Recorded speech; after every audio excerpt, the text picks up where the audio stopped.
So Jalen Ramsey has provided a new wrinkle in his desire to exit Jacksonville. He called in sick on Monday. Maybe you heard about that. Maybe you didn't. You might have missed out. But the Jags, who aren't playing until this weekend, they played last Thursday. They were back to work on Monday. And Coach Doug Marrone confirming that Jalen Ramsey's absence, he was not there. The all-pro defensive back. 2 times he's been in the all-pro conversation there in the NFL. And he was supposedly going to see one of the team physicians. There's some debate on exactly the logistics, as we're supposed to know everything about everything. And we don't know everything about what Jalen Ramsey was up to. Anyway, so Ramsey was seen at the Jags Stadium on Monday afternoon, despite initial reports saying that he was not there. Supposedly he showed up later on, and it created an interesting situation. Now, the timing of calling in sick and saying, "Hey, I'm not feeling well." It's fun. People get sick all the time, right? We all get sick. I don't get sick that much because I eat garlic, but a lot of people get sick. It happens. You got a weak immune system or whatever, you get sick. But he made his trade request a week ago. There's no trade imminent. By all reports, Jacksonville has been listening but not actively listening, meaning that, if you want to make an offer, we'll hear what your offer is, but we're not really looking to trade the player.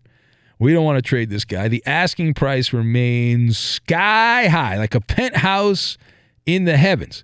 And they want at least 2 first-round draft picks in exchange for Jalen Ramsey, which leads us to Doug Marrone, the embattled coach of Jacksonville.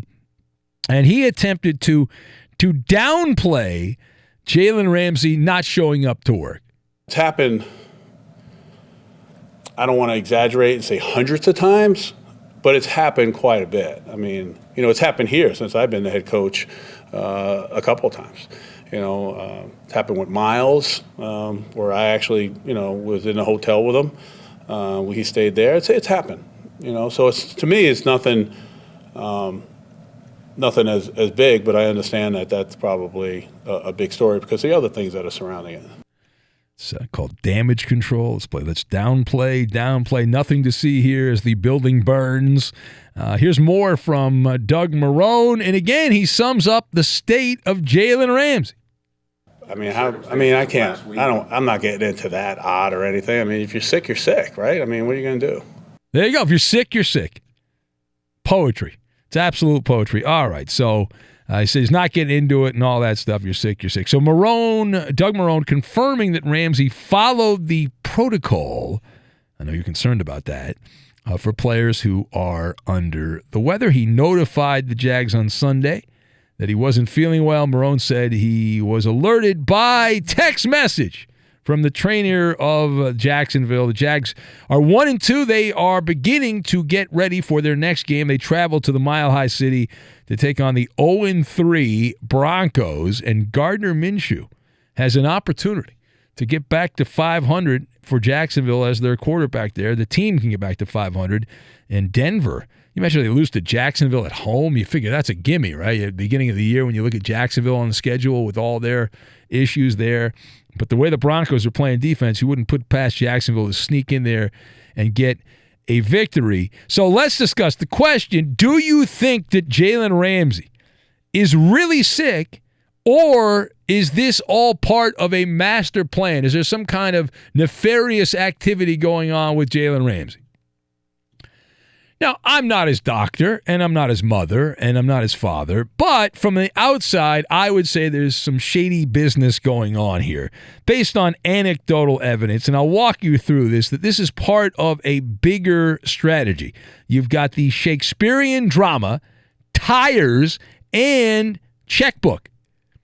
And we'll put all of this together, and we will make a nice fruit salad is what we're going to make with the apples and the whole thing. Just make watermelon in there. Way to go. All right, now, first of all, if you look at the big picture, right, get the micro and the macro, but if you look at the macro, this just doesn't pass the smell test, right? The blue flu, as some are calling it there, orchestrated, for the purposes of protest. It was part of a strategic effort by Jalen Ramsey and the people around him, posturing and all that. And that's all speculation and all that. There's some that believe Jalen Ramsey was actually vomiting and sick, and this is all ridiculous. Media's taking the ball and running with it.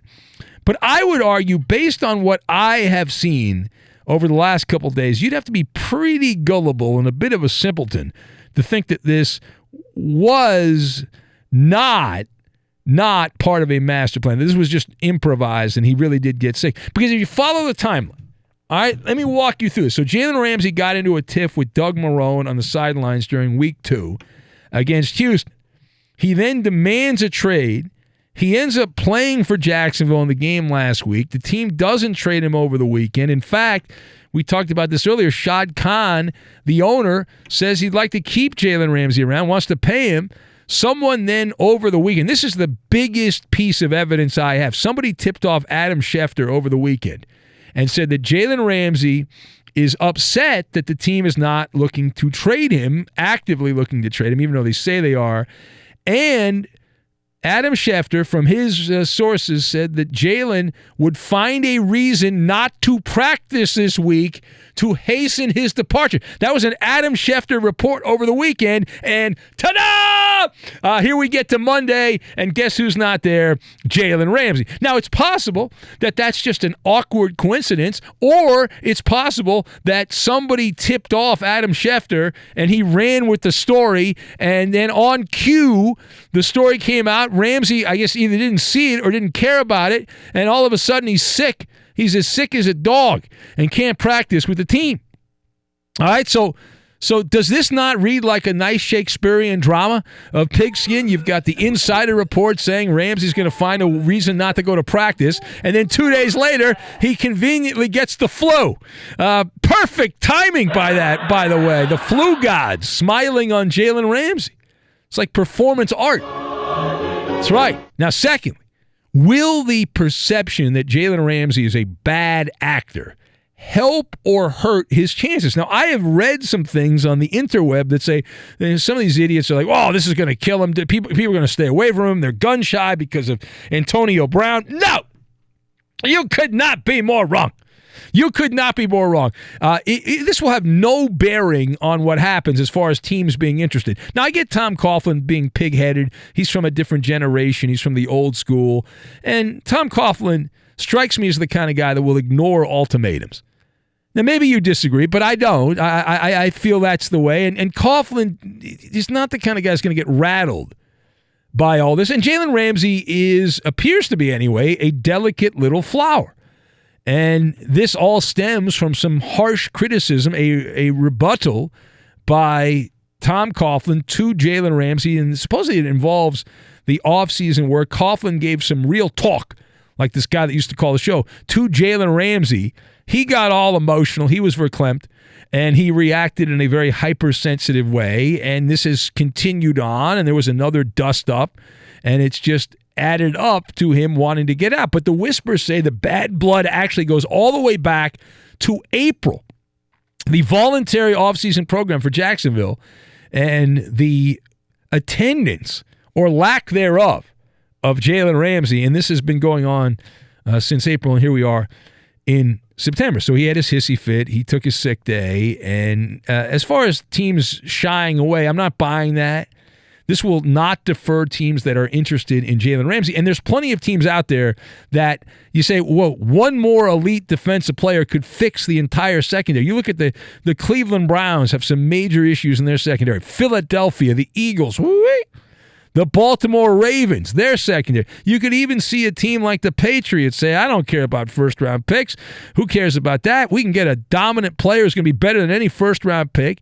This is one of the crown jewels of football at his position, Jalen Ramsey. With all the baggage, with all the nonsense, he's still the elite of the elite. Now, the final thought.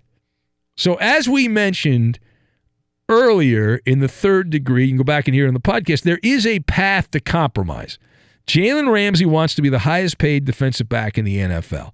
Shad Khan has a massively large checkbook in his right hand. right? So these teams are going to be kicking the tires on a trade, but Shad Khan, the owner, can say, forget about that. I'll just pull out my checkbook. It's the magic placebo. It's the fixer, right? And money is the answer for everything. Like, guy Shad Khan that owns the Jags there is worth an estimated $8 billion. He made his money in automobile parts.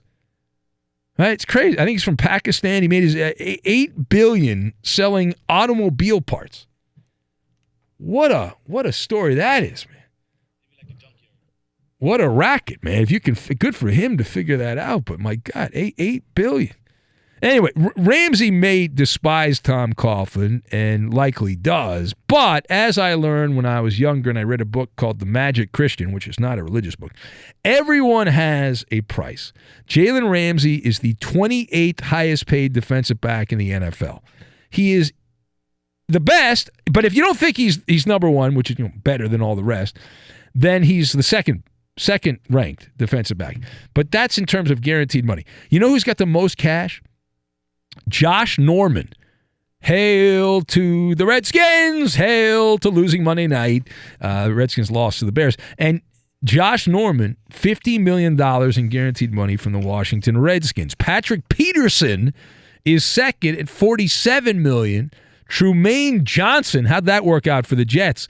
Trumaine Johnson's got $45 million guaranteed. So in other words, you can put this all out on the table. Very clear here.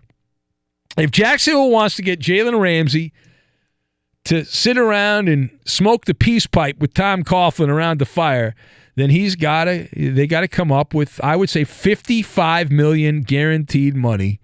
That is the price point that will get the deal done. That's the blue light special. $55 million guaranteed money. And suddenly Jalen Ramsey becomes a model employee. He shows up to work even when he's sick, and he's a Boy Scout and a choir boy.